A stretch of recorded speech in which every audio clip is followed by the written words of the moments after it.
Hey, what's up? I'm Sonya Ward. It's been a little while since I had a chance to come and talk to you about the Zimmerman and Trayvon Martin case, but I can't stay quiet much longer. I've got so much to say.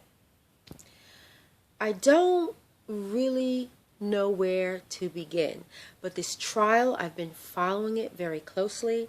I've been watching day after day, night after night, and I've got to say, there are so many double standards until it's not even funny. Let's just start with this one here. George Zimmerman claims that Trayvon Martin grabbed his gun and there was a tussle over the gun and he got the gun. However, Trayvon Martin's fingerprints were not on the gun that he allegedly grabbed. There's a hole in the case. Next piece is Trayvon slammed his head repeatedly into the cement and he thought that his head was going to burst. And there was blood on his head, but there was no blood on Trayvon's hands. Magical. How did Trayvon manage to get the blood off of his hands from banging this man's head into the sidewalk repeatedly, over and over again, at least a dozen times he claimed? 20 or something like that? Just doesn't add up. Now,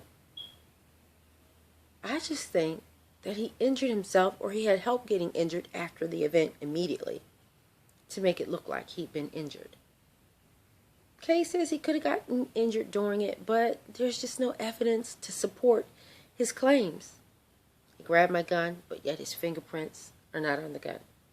He banged my head, yet there's no blood or residue on his hands.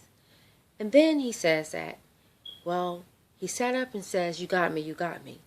Anyone that sits up and says, "You got me," is surrendering. He puts a bullet in his heart, and then he spreads his arms apart. He's laying on his back, and he puts his arms down. George Zimmerman pins Trayvon's arms down because he said, "I didn't know if he had a brick in his hand." He puts both hands up and says, "You got me, you got me." There's nothing in his hands. He gets shot. You lay him on his back and hold his arms apart because you fear there's a brick in his hand, though you had a gun in your hand that you used to kill him with. And you say that you felt like you were in imminent danger. Just doesn't add up. Paramedics arrive, police arrive.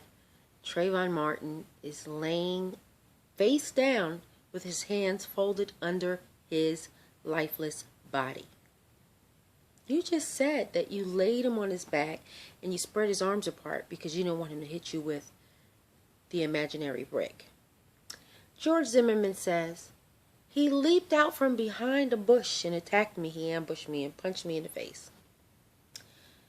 There were no bushes.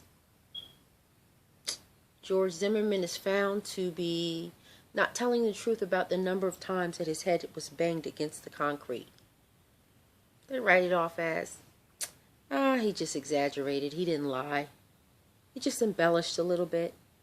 Because of his state, he just felt like it was more because, whatever, double standards, this is a mess. I don't see how the defense can really believe that they can get this man off with all of these holes in his case. I just don't see it. And then his best friend today was so fake, if you ask me. That smug smile on his face. What was there to smile about? What was there to be humorous about? Why did he have that smug smile on his face for such a very serious case being tried? Doesn't add up. Doesn't make sense. Then the defense says that, oh yeah, he took classes in self-defense and criminal justice and blah, blah, blah, blah, blah. But he got a D- in it. Not just a D, but a D-. They wanted to plug that in there to say that he couldn't have been a good student because he didn't get a good grade in the class. Well, he's not a good murderer either. Because clearly he's lying. His lies ring true and loud and clear. And it's just so obvious that he took classes in advance because he had some kind of hatred towards the people that he profiled. Let's just say that. And he wanted to be prepared for his big day because he's always wanted to be a murderer. He has always wanted to kill, and he has always wanted to get away with it, which is why he took classes to prepare. He didn't take the class to get an A.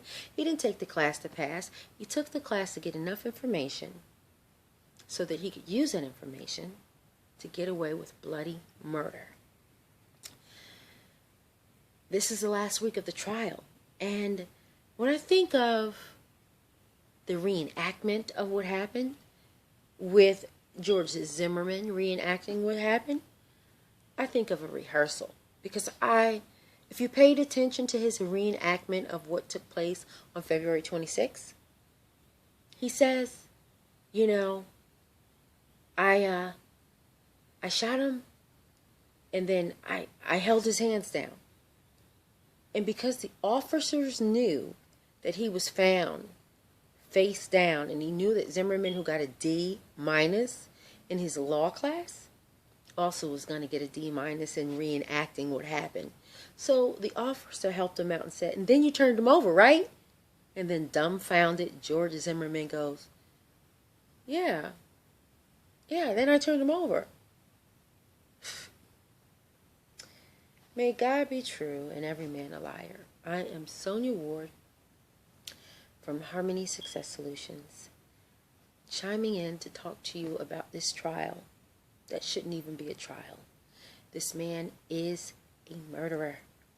He has prepared and plotted and premeditated the hour and the day that he would have the opportunity to take away the life of someone simply because he doesn't like the way that they look. He profiled a young man. He killed an innocent teenager. May justice prevail. Thank you for listening.